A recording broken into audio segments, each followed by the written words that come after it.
servant, you actually rose to the peak of public service. The new scheme in relation to the old scheme, how would you address the dichotomy in terms of weight on the government and on the benefits accruable to the beneficiaries? If I understand you properly, I'll try to explain maybe what may have led to the adoption of the contributory pension scheme. Under the old scheme, the responsibility was solely that of the government. At the end of your retirement, what is due to you is calculated and paid to you. But before 2003, 2004, 2008 in the States, the problem of payment was already becoming a big issue. That was when we had pensioners being invited up to 4 or 5 times in a year to come and queue up and line up for verification, both at the national and the state levels, and so many issues were being raised about it. Even then, what was due to pensioners was more or less peanuts. If you compare it to the realities of the economy of the time, it was little or nothing, and was not seen as sufficient to address the welfare needs of the pensioners. So the old scheme was supposed to enhance what was due to the pensioners.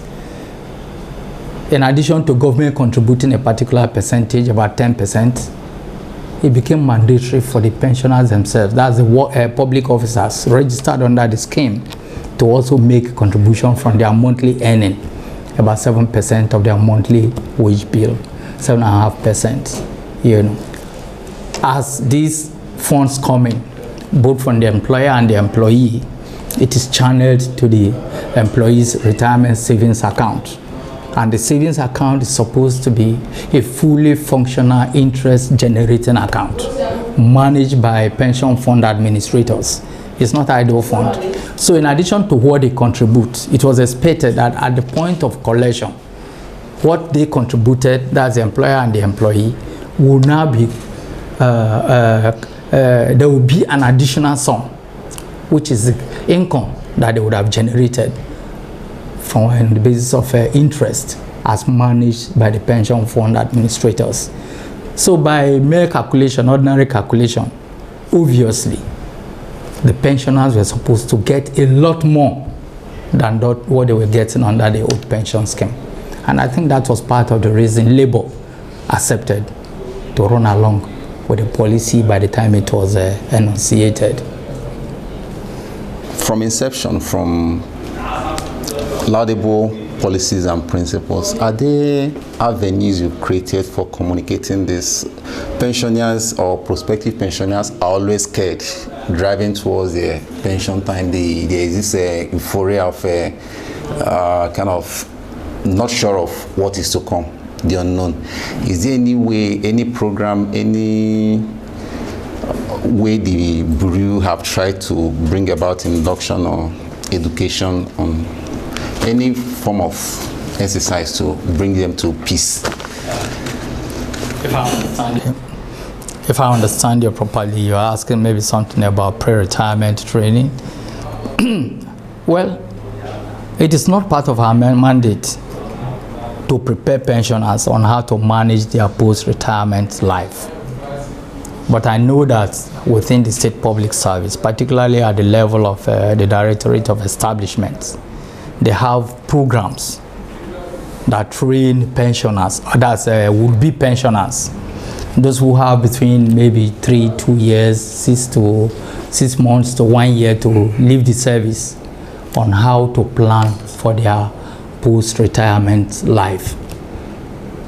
However, at our own level, well, we came to realize that part of the problem that our pensioners have is their inability to understand the processes and procedures that are involved in trying to complete their pension papers, submit them, and follow up to facilitate payment. Some persons will collect the forms, look at it, they will feel scared because they feel that it is highly complicated and maybe what they will not be able to undertake. And at that point, they might now decide to cede the assignment to somebody else who may or may not do anything about it. So on our own part, we have tried to run a number of advocacy programs to deal directly with our pensioners, to update them on what is expected on their own part in terms of documentation. Even in this aspect, we do not deal only with pensioners, we also deal with those people who have a couple of months left before they go into retirement, so that they can complete the process of documentation even as they are preparing for retirement. That will make it easy for everybody, and that will also shorten the period during which they will have to wait, their waiting time, in order to become due for payment. So we are doing all of that, and I think too that in the constitution of the Pension Fund Management Committee, in addition to representatives of different departments and ministries, we have representatives of the Association of Contributory Pensioners, who from time to time bring up issues and challenges that they have with their members, and we try to address it.